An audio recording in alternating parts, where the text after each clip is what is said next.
The Ministry of External Affairs (MEA) is all set to give Indians with e-passports this new year.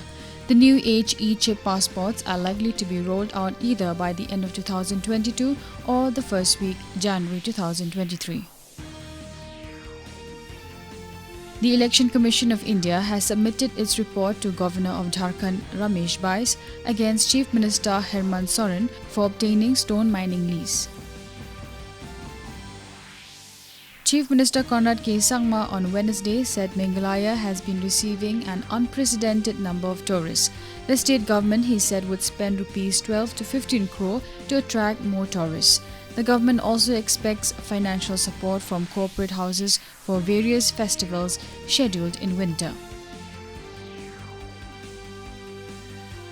Almost 35 years after it was first conceived, the Crowborough Hotel will finally be inaugurated on September 7 under the brand name of Taj Vivanta. VVS Laxman has been named Team India's interim head coach for the 2022 Asia Cup. Laxman, the chief of the National Cricket Academy (NCA), has joined Team India as its interim head coach in Dubai for the 2022 Asia Cup.